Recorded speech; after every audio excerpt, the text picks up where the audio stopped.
नमस्कार।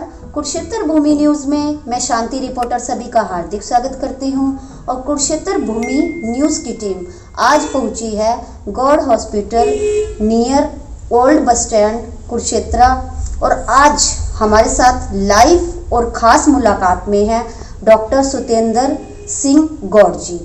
ये ऐसी एक हस्ती हैं जो किसी पहचान के मोहताज नहीं है। इन्होंने अपने क्षेत्र में चिकित्सा क्षेत्र में इतने अच्छे और विश्वसनीय और सराहनीय कार्य किए हैं कि बहुत अच्छा सर का नाम है और आज हमें भी ये सौभाग्य है कि हम सर से मुलाकात कर रहे हैं और अपने व्यूवर्स तक बहुत अच्छी जानकारी पहुंचाएंगे। आइए सर से मुलाकात करके जानते हैं सर ने अपने डिग्रीज कहाँ से ली, क्या सर का स्पेशलाइजेशन है, किस तरह का ट्रीटमेंट यहाँ पर देते हैं। आइए मुलाकात करते हैं सर से। मैंने MBBS PGI रोहतक से किया था और मेरा 1967 का बैच था। उसके बाद मैंने 1.5 साल HCMS करनाल सिविल हॉस्पिटल में जॉब किया और 76 में 1976 में मैंने अपनी प्राइवेट प्रैक्टिस करी थी और आज मुझे 54 इयर्स यानी 54 साल हो गए हैं प्रैक्टिस करते हुए। मैंने हॉस्पिटल जब शुरू किया था तो मेरा मुख्य उद्देश्य यही था कि मैं मरीज़ों को इलाज देने से पहले उन्हें इस बारे में भी एजुकेट कर सकूं कि क्या बातें ऐसी होती हैं जिससे कि आप बीमार होने से बच सकें जी। जिसे हम कहते हैं सोशल एंड प्रिवेंटिव मेडिसिन। जब हम पढ़ते हैं मेडिकल कॉलेजेस में तो वहाँ एक हमारा विषय होता है जिसका नाम होता है सोशल एंड प्रिवेंटिव मेडिसिन, जिसमें ये पढ़ाया जाता है कि सबसे पहले हमें मासिस को, आम पब्लिक को ऐसी बातें बताई जाएं जिनको वो फॉलो करें और फॉलो करके देखें कि वो कौन सी ऐसी आदतें हैं, कौन सा ऐसा लाइफस्टाइल है जिससे कि हम बीमारियों से घिर जाते हैं।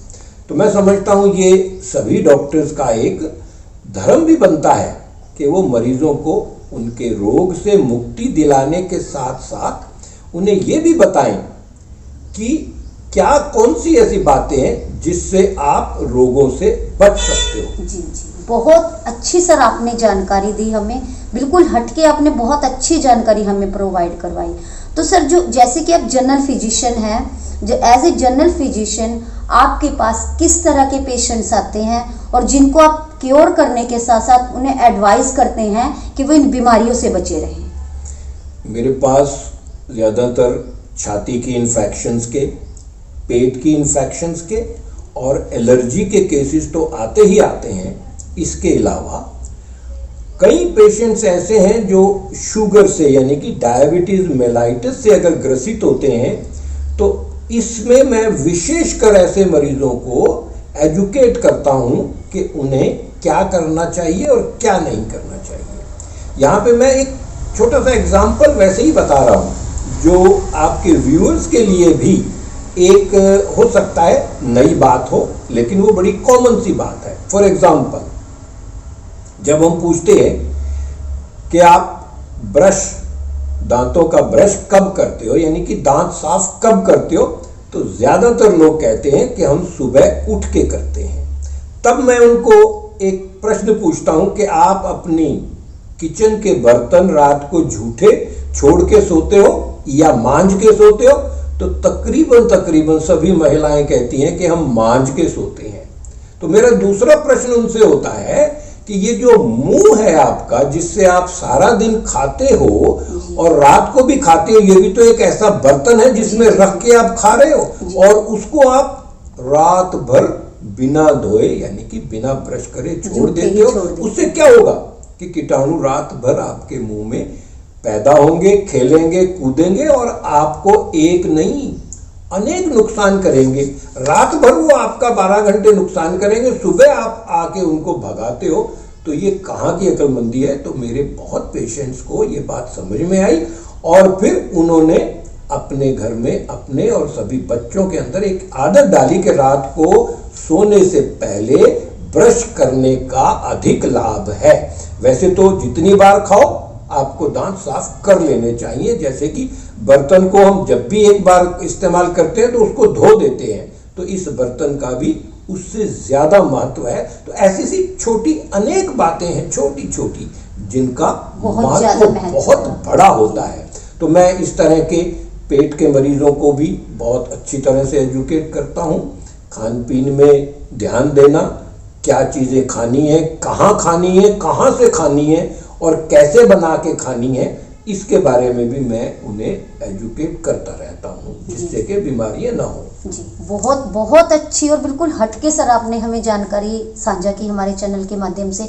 तो सर, जिस तरह से डायबिटिक के मरीज हैं, तो इसमें जो हमारा खान पान है, हमारा लाइफस्टाइल है, या जो ईटिंग हैबिट्स हैं, इनका क्या रोल रहता है? आजकल का जो ट्रेंडी युग है, इसमें क्या है इसका? देखिए, डायबिटीज के पेशेंट्स को मैं 3 बातें जरूर कहता हूँ और 3 बातों पे जोर देता हूँ। सबसे पहला है कि उनका खान पीन की आदत, और इसमें सबसे महत्वपूर्ण है वीट, गेहूं को बिल्कुल त्याग देना। सर, थोड़ा सा मैं बीच में बात को रोकना चाहूंगी। इसका सर रीजन क्या रहता है? जैसे जो डायबिटिक के पेशेंट हैं, जैसे ये डायबिटिक एकदम तो नहीं शरीर में प्रवेश करता, इसके कुछ रीजंस होते हैं, तो प्लीज हमें रीजन से स्टार्ट करके उसको क्योर करना और किस तरह से हम इनसे बच सकते हैं, वो भी प्लीज हमें बताइए इन शॉर्ट में। देखिए, जो हमारा लिटरेचर बताता है, सबसे पहले तो एक ये जेनेटिक बताई गई है जी, लेकिन जेनेटिक के साथ साथ एनवायरमेंटल का भी उतना ही महत्व है जितना जेनेटिक है। अगर किसी में कोई जेनेटिक है ऐसे जीन्स, उसको हम म्यूटेशन कर सकते हैं, उनको बदल सकते हैं अपने एनवायरमेंटल हैबिट से। जिसमें मैं बता रहा था कि वीट जो है, जिसे हम यानी कि सबसे अनाज, वीट अनाज तो और भी होते हैं, लेकिन वीट जो है, इसके ऊपर तो आर्टिकल्स आ रहे हैं आजकल बहुत ज्यादा, जिनके हेडिंग होते हैं how the wheat is killing us. आप हैरान होंगे जब शब्द किलिंग हो रहा है कि वीट हमें किल कर रहा है, लोग तो बड़ी खुशी में खाते हैं। मैं यहाँ एक और बात कहता हूँ कि साउथ में या हमारी ईस्टर्न स्टेट्स में है, वहाँ वीट ज़्यादा इस्तेमाल नहीं होता, वहाँ पे राइस ज़्यादा खाते हैं। लेकिन जब शुगर के पेशेंट्स आ जाते हैं तो वो तो मैं कहता हूँ वीट को तो आप बिल्कुल त्याग दो। मेरे शब्द होते हैं कि वीट को 3 तलाक दे दो, बिल्कुल मत खाओ। दूसरा, डायबिटिक पेशेंट चावल भी नहीं खा सकता क्योंकि उसमें भी स्टार्च होती है, आलू भी नहीं खा सकता, तो अब क्या खाए? इसमें हमारे पास मोटा अनाज होता है।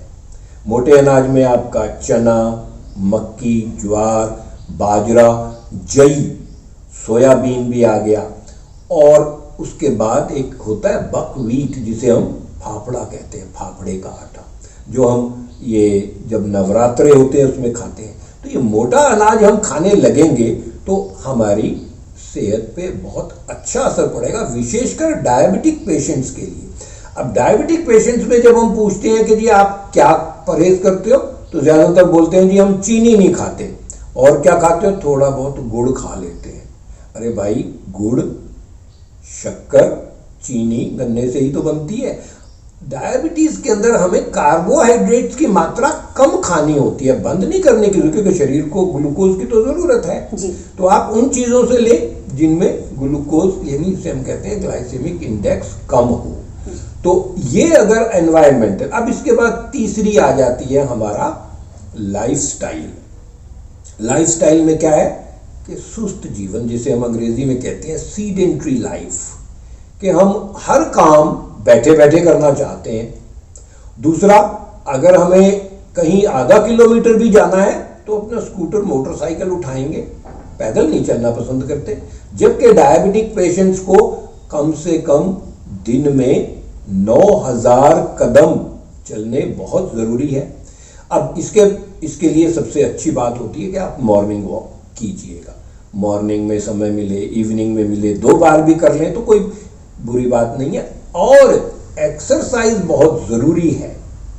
एक्सरसाइज के बाद मैं ऐसे पेशेंट्स को, क्या मैं तो सभी पेशेंट्स को कहता हूं, स्मोकिंग, अल्कोहल और किसी भी तरह का नशा हो, इससे दूर रहें, बहुत दूर रहें। नज़दीक भी ना बैठें जो स्मोक करते हैं, क्योंकि स्मोक आपको पता है, एक तो एक्टिव स्मोकिंग होती है, एक पैसिव होती है, एक टर्शरी होती है। ये कभी डिटेल में फिर बात करेंगे।